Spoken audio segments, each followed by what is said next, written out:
Death on camera is always a moral conundrum. There are many legitimate reasons for the footage being shown, but it nevertheless still feels like a terrible intrusion.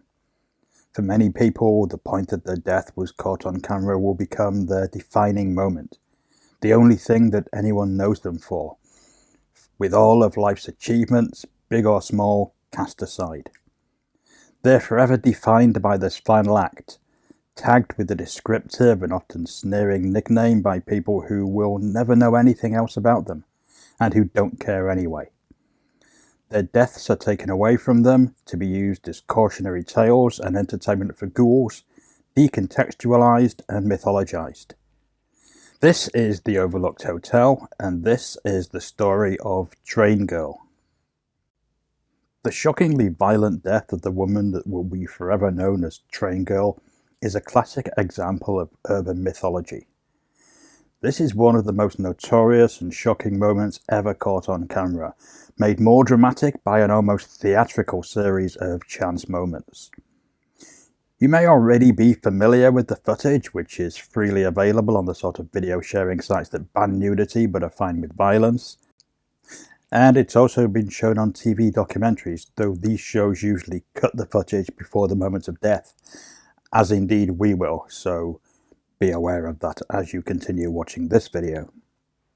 We're not doing that out of any sense of moral superiority, but because we don't want to inflict it on anyone who isn't prepared. If you want to see it, you'll be able to find it easily enough. The event took place on Monday, 26th of August 1991 at the quaint Downers Grove Fairview Avenue station, one of 3 train stations on the busy BNSF commuter line in Downers Grove, Illinois, and the video recording begins at 5:48 p.m. On this day, a train spotter and his grandson had set up with their camera to catch footage of a Burlington Northern E9 locomotive before it was withdrawn from service. The station has 3 parallel tracks running through it and the pedestrian crossing, which was the place where the train enthusiasts had set up their camera. As the footage starts, we can see a stationary train that is unloading passengers, and we can also see that the crossing barrier is down and the warning lights are flashing. Nevertheless, people are walking around the barrier to cross the rails.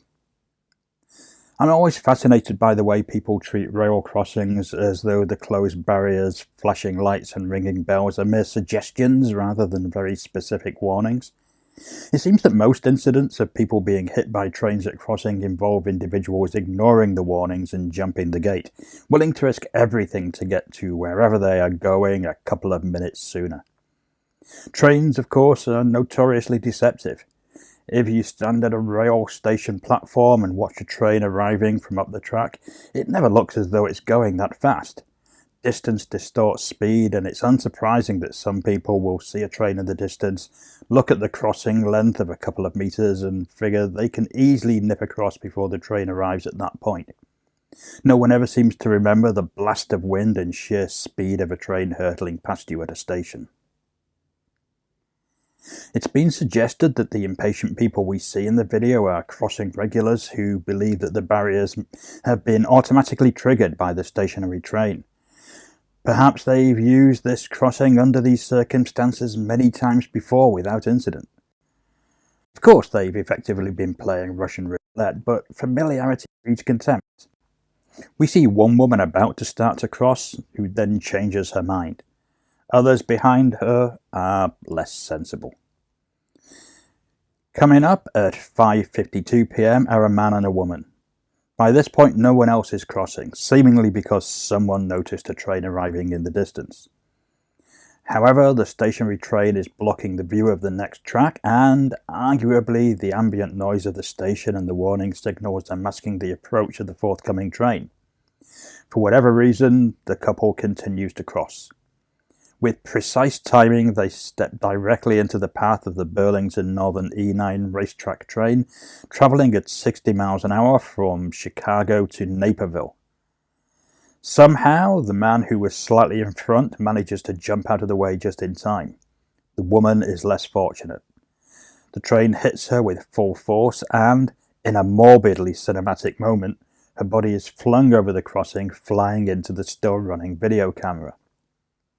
It's perhaps this final moment that makes this clip stay with me and everybody else who sees it. As horrific as the sight of somebody being hit by a train is, the fact that her body flies at the screen makes it all that more disturbing. Real death, especially violent, sudden death, has a look that no fictional portrayal can match. It's the light going out in the eyes and the broken emptiness of the face that unsettles. The brutal awareness that it can all be over in a split second and there will be nothing left. The man filming suffered a broken leg as the result of the body hitting him. His grandson allegedly was also hit by body parts. While the video quality is domestic and the events happen very quickly, there's an awareness of the woman coming apart, and we know that high-speed train impacts basically disintegrate the body.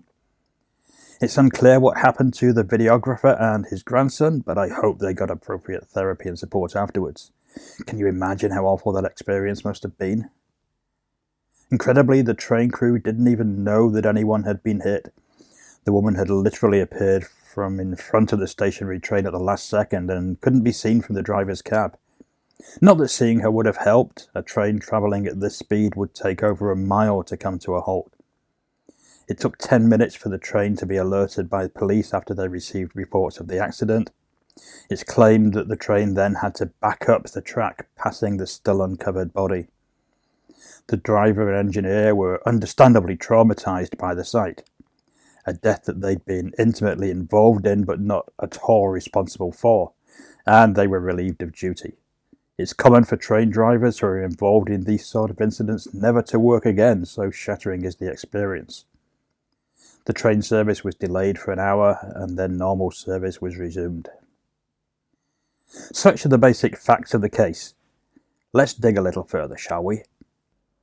The woman destined to be known as Traingirl was Mary Teresa Wojtyla, born Mary Walsh on November 8, 1949. She was 41 years old when she died. There's precious little information about her life to be found, but we know that she was married with 3 children and in the process of divorcing her husband. The man with her at the crossing was her attorney, and the pair were walking to a nearby office to sign the divorce papers and finalise the dissolution of the marriage. What should have been the start of a new chapter in her life became its final moments. In the video, we see the lawyer glance back at her and say something. Is he telling her to hurry or simply discussing what they're about to do? As he sees the train, he steps back, but there would almost certainly be no time for him to say anything to stop Wojtyla at that point, I imagine. Perhaps when he saw the train, he assumed that she too would stop and step out of the way. Perhaps he shouted a warning too late. It's possible, however, that he'd inadvertently blocked her view of the forthcoming train, and so she just kept going. Unsurprisingly, her lawyer has not made any public comments on the case or been identified. Her death might have just been another footnote in rail history, a tragedy that's not all that unique. Around 1,000 people a year die in the United States in train-related accidents, most of them at crossings. The video recording, of course, made all the difference. In the aftermath of the accident, the footage was seized as evidence by the police and then obtained by news services. Some people might question why this sort of footage is ever publicly released, but there's no legal reason why it shouldn't be. In fact, the footage was used for legitimately educational reasons.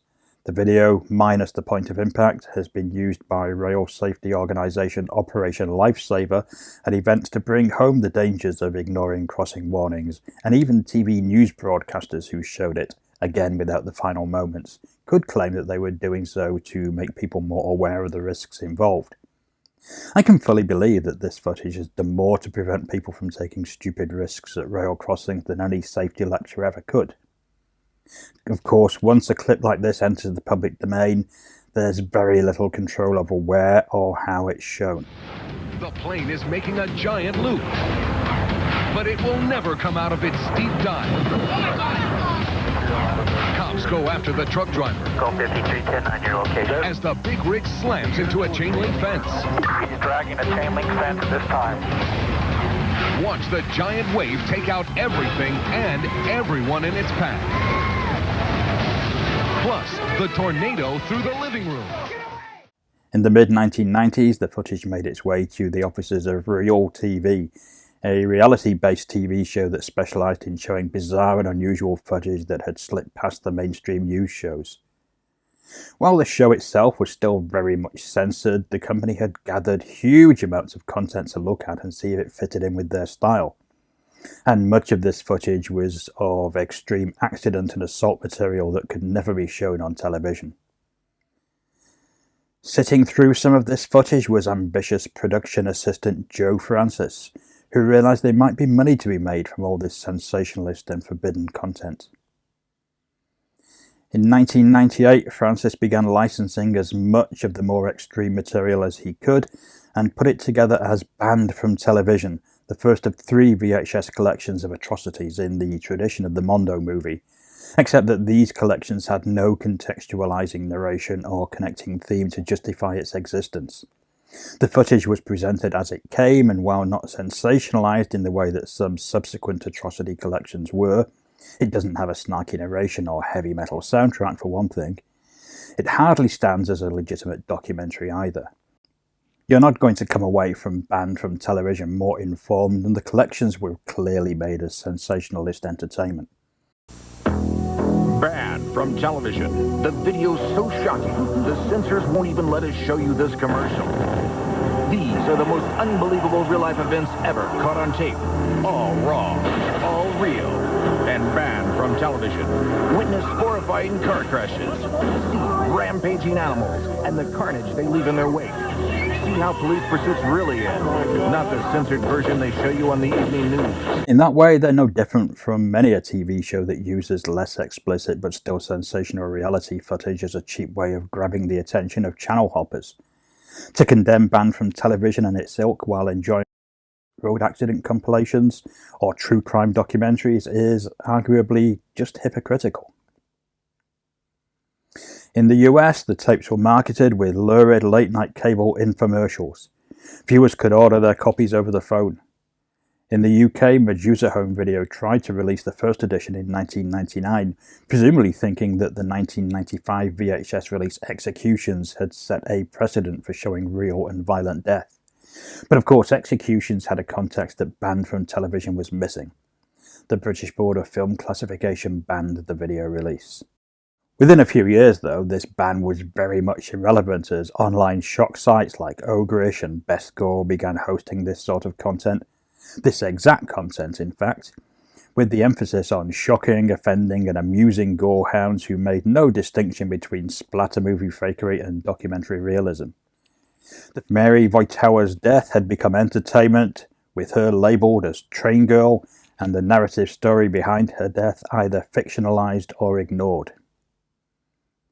Joe Francis did rather well out of the Banned from Television series thanks to the heavy advertising and the public's insatiable desire for sensationalism. For the young producer, though, each compilation was emotionally exhausting as he had to look through all the footage again and again. None of this was to his personal taste, he was only in it for the money. However, the project had a silver lining for Francis. While researching footage, he began to see clips of girls flashing their breasts at spring break and Mardi Gras. This was much more his sort of thing, and just as importantly, more commercial. And before long, he'd used everything that he'd learned with Banned from Television, the heavy TV advertising, the mail order, the packaging style, on his new project, Girls Gone Wild, which became one of the most iconic and controversial adult video brands of the 2000s. Ironically, Francis would face far more legal problems due to this series than he did with his death footage, but that's another story. The train that killed Wojtyla was subsequently decommissioned and left to rot in a siding near O'Hare Airport. There are a couple of Urban Explorer videos of what's left of the train for those of you who enjoy these things. You're watching one of them right now, and a quick search online will bring you the others. Her family brought an unlawful death suit in the years after the accident, though it was hard to see just how anyone other than the victim could really be held responsible. The case was unsuccessful because, after all, the rail authorities had provided a gate, a ringing bell and flashing lights to warn people not to cross. If someone ignored all that, you could hardly blame it on anyone but the individual.